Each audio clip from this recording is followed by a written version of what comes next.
नमस्कार। जनसत्ता में सुनिए सुर्खियां, देश दुनिया की बड़ी खबरें। भारत का चंद्रयान-3 मिशन अब अपने आखिरी पड़ाव में है। चंद्रयान-3 आज यानी 23 अगस्त को शाम 6:04 पर चांद के दक्षिणी ध्रुव के निकट सॉफ्ट लैंडिंग करेगा। चांद के दक्षिणी ध्रुव पर कोई भी देश सफलतापूर्वक लैंड नहीं कर पाया है। अगर चंद्रयान-3 सफल लैंडिंग कर पाता है तो भारत ऐसा करने वाला पहला देश बन जाएगा। पिछले दिनों ही रूस का लूनर मिशन लूना 25 चंद्रमा के दक्षिणी ध्रुव पर उतरने में असफल हो गया था। रूस का लूना 25 स्पेसक्राफ्ट चांद की सतह से टकराकर क्रैश हो गया था। अब लूनर रेस में चंद्रयान-3 अकेला बचा हुआ है। चंद्रयान-3 बुधवार को चांद की जिस सतह पर लैंड करने वाला है वहां की जमीन समतल नहीं है। चंद्रमा का दक्षिणी ध्रुव बड़े क्रेटर और ऊबड़ खाबड़ जमीन से भरा हुआ है। दुनिया भर की कई स्पेस एजेंसियों ने चांद के साउथ पोल को एक्सप्लोर करने की कोशिश की है, लेकिन अधिकांश स्पेस एजेंसियों को मुंह की खानी पड़ी। बता दें कि चंद्रमा के साउथ पोल पर एक क्रेटर तो 19 किलोमीटर चौड़ा है। चांद के इस हिस्से में सूरज की रोशनी भी अच्छे से नहीं पहुंच पाती है। चंद्रमा की दक्षिणी सतह पर तापमान -200 डिग्री तक चला जाता है। चंद्रयान मिशन अपने सबसे अहम पड़ाव में है और ऐसे में सवाल उठता है कि दक्षिणी ध्रुव पर मौजूद ऊबड़ खाबड़ जमीन और क्रेटर से किस तरह से बचेगा चंद्रयान। अगर चंद्रयान सॉफ्ट लैंडिंग नहीं कर पाता है तो ये मिशन फेल हो जाएगा।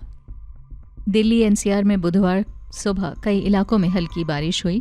दिल्ली नोएडा में फिलहाल घने बादल छाए हुए हैं। मौसम विभाग ने आज राजधानी में हल्की बारिश का अनुमान जताया है। इसके साथ ही मौसम विभाग ने अगले 2 दिनों तक दिल्ली में बारिश की संभावना जताई है। दिल्ली और आसपास के इलाकों में एक बार फिर से मौसम का मिजाज बदल गया है। देर रात से हो रही बारिश की वजह से यहाँ का मौसम सुहाना हो गया है और लोगों को उमस भरी गर्मी से राहत मिली है। मौसम विभाग के ताज़ा अपडेट के अनुसार अगले कुछ घंटे में तेज़ बारिश हो सकती है। भारतीय मौसम विज्ञान केंद्र यानी IMD ने आज दिल्ली एनसीआर, जम्मू कश्मीर, हिमाचल प्रदेश, उत्तराखंड, पंजाब, हरियाणा, यूपी, बिहार, मध्य प्रदेश, राजस्थान, छत्तीसगढ़, झारखंड, पश्चिम बंगाल, ओडिशा के कई जगहों पर हल्की से भारी बारिश का अनुमान जताया है। प्रधानमंत्री नरेंद्र मोदी ने ब्रिक्स सम्मेलन में हिस्सा लिया। उनकी तरफ से वहां पर संबोधन के दौरान कई अहम बातें बताई गई हैं। उन्होंने जोर देकर कहा कि आने वाले सालों में भारत ही पूरी दुनिया का ग्रोथ इंजन होने जा रहा है। उनकी तरफ से इस बात पर भी जोर दिया गया है कि भारत ने पिछले कुछ सालों में हर क्षेत्र में ज़बरदस्त विकास किया है। अपनी सरकार की उपलब्धियों के बारे में बताते हुए पीएम मोदी ने कहा कि इस बार के बजट में हमने इंफ्रास्ट्रक्चर के $120 करोड़ का प्रावधान रखा है। इससे हम नए भारत की नींव रख रहे हैं। हर क्षेत्र में तेज़ गति से बदलाव आ रहा है। आज भारत में 10,000 किलोमीटर की रफ्तार से हाईवे बन रहे हैं। पिछले 9 वर्षों में एयरपोर्ट की संख्या दोगुनी हुई है। उनकी तरफ से इस बात पर भी जोर दिया गया है कि वर्तमान सरकार ने रेड टेप को काट कर रेड कार्पेट बिछा दिया है। इस बयान से पीएम मोदी ने साफ संदेश दे दिया है कि अब दुनिया में भारत से बेहतर निवेश वाला कोई विकल्प नहीं है। संबोधन के दौरान पीएम मोदी ने ये भी कहा कि इस समय जब पूरी दुनिया में उथल पुथल चल रही है, कई देशों की अर्थव्यवस्था डगमगा रही है, भारत जल्द ही 5 ट्रिलियन इकोनॉमी बनने जा रहा है। भारत आने वाले सालों में पूरी दुनिया का ग्रोथ इंजन बनने का काम करेगा। पीएम मोदी के मुताबिक भारत मुश्किल समय में इतनी तेज़ी से आगे इसीलिए बढ़ रहा है क्योंकि उसने आपदा को भी अवसर में बदला और समय रहते कई बड़े आर्थिक सुधार किए। G20 सम्मेलन की अध्यक्षता कर रहा भारत अब राजधानी दिल्ली में सभी विदेशी मेहमानों का स्वागत करने को एकदम तैयार है। अगले महीने 8 सितंबर से 10 सितंबर तक सभी देशों के प्रतिनिधि दिल्ली आ रहे हैं। अब इस VIP कार्यक्रम की वजह से राजधानी को 2 दिनों के लिए एक छावनी में तब्दील कर दिया जाएगा।